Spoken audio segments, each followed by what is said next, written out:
When you get into a car, you expect the engine to run, the brakes to stop, and the seatbelts to work. But when you hail a ride, who's making sure those cars are safe? New at 6, KCTV5 Stephanie Kaiser reports. As you can see, it's calling for me now. For Robert Henderson, driving for Uber not only pays the bills, it's fun.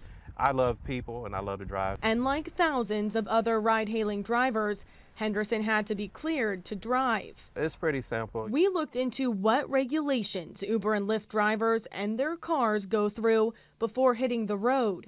Let's start with Uber. Cars have to be 2002 model year or newer and have no cosmetic damage. Drivers visit one of 3 green light hubs that inspect the car before it's approved.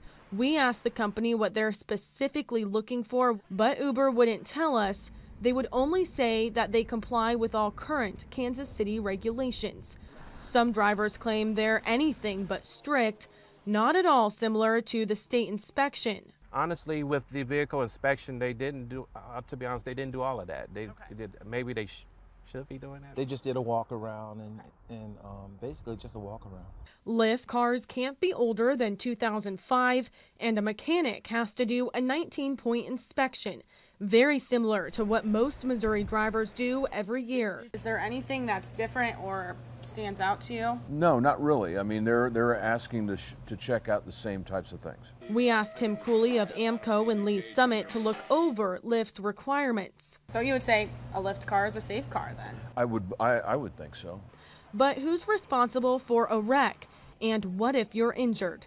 Attorney Douglas Horn explains. Uber drivers are their own entity. There's no corporate Uber entity standing behind them. He stresses it's our responsibility to make sure we're getting in a safe car with a safe driver. As a Uber rider, you want to make sure that you always ask who the ride is for, and you also want to take a look or take a quick snapshot of the back of the car. As for the drivers, both Uber and Lyft say they do background checks, but a civil lawsuit claims an Uber driver with a criminal record attacked a woman in the car. Court documents say Yakanan Amani was an approved driver who had spent time in prison for attempted murder and was accused of assaulting a St. Louis woman last year. Uber says, quote, "What's reported in the complaint is deeply troubling and something we take extremely seriously. We are reviewing the litigation."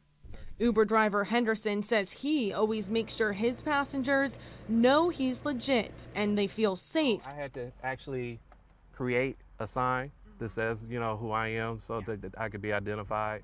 Now, there are always ways to alert your friends and family when you are riding with a ride-hailing service. There are also apps like Watch Over Me that will alert someone if you ever veer off track. For KCTV5, I'm Stephanie Kaiser.